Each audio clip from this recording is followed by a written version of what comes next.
അതിജീവിതയ്ക്കെതിരായി cyber അധിക്ഷേപത്തിൽ Rahul Easwar കസ്റ്റഡിയിൽ. കോൺഗ്രസ് നേതാവ് സന്ദീപ് വാര്യരെയും പ്രതി ചേർത്ത് തിരുവനന്തപുരം സൈബർ പോലീസ്. ബലാത്സംഗ കേസ് രാഹുൽ മാങ്കൂട്ടത്തിലിനായി അരിച്ചുപെറുക്കി പോലീസ്. ഒളിവിൽ കഴിയാൻ സഹായമൊരുക്കുന്നത് കോൺഗ്രസ് എന്ന CPI.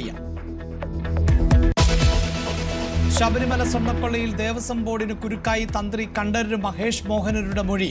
ദ്വാരപാലക പാളികൾ കൊണ്ടുപോകാൻ 2022 അനുമതി തേടിയത് ദേവസ്വം ബോർഡ്. അനുമതി നൽകിയത് സന്നിധാനത്ത് വെച്ച് അറ്റകുറ്റപ്പണി നടത്താൻ.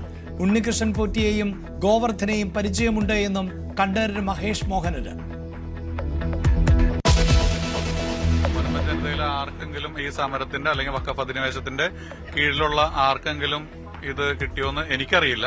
നമ്മ നീതിക്ക് വേണ്ടിയുള്ള ഈ സമരത്തിന് അനുകൂലികളായ ഏവരെയും ഞങ്ങൾ ഏറെ സ്നേഹത്തോടെ സ്വാഗതം ചെയ്തു. മുനമ്പം സമരവേദിയിൽ നാടകീയ രംഗങ്ങൾ. സമരം അവസാനിപ്പിക്കുന്നതിൽ പ്രതിഷേധിച്ച് വേദി വിട്ടിറങ്ങി വിമത വിഭാഗം. പുതിയ വേദിയിൽ സമരം. മുനമ്പം നിവാസികളുടെ എല്ലാ അവകാശങ്ങളും സംരക്ഷിക്കണമെന്ന ആവശ്യം. സമരസമിതി അഭിസംബോധന ചെയ്ത് മന്ത്രിമാർ.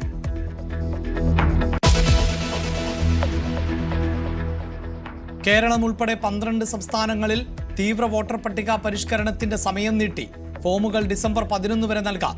കരട് വോട്ടർ പട്ടിക 16-ന്. അന്തിമ വോട്ടർ പട്ടിക ഫെബ്രുവരി 14-ന് പ്രസിദ്ധീകരിക്കുമെന്ന് മുഖ്യ തെരഞ്ഞെടുപ്പ് കമ്മീഷണർ.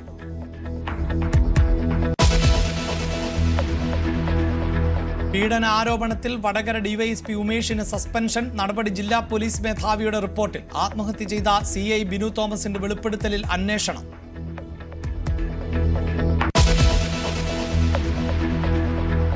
ടിറ്റ്വ ഇന്ത്യൻ തീരത്തേക്ക്. തമിഴ്നാട്ടിൽ ഒരു മരണം. പുതുച്ചേരിയിലും കനത്ത മഴ. ആന്ധ്രയിൽ ജാഗ്രതാ നിർദ്ദേശം. ശ്രീലങ്കയിലെ ചുഴലിക്കാറ്റിൽ മരണം 200 കടന്നു. നിരവധി പ്രദേശങ്ങൾ വെള്ളത്തിനടിയിൽ. റാഞ്ചി ഏകദിനത്തിൽ കൂറ്റൻ വിജയലക്ഷ്യത്തിനു മുന്നിൽ ദക്ഷിണാഫ്രിക്ക പതറുന്നു. 5 വിക്കറ്റുകൾ നഷ്ടമായി. വിരാട് കോഹ്ലിയുടെ സെഞ്ചുറി കരുത്തിൽ ഇന്ത്യക്ക് 349 റൺസ്. രോഹിത് ശർമ്മയ്ക്കും KL രാഹുലിനും അർദ്ധ സെഞ്ചുറി.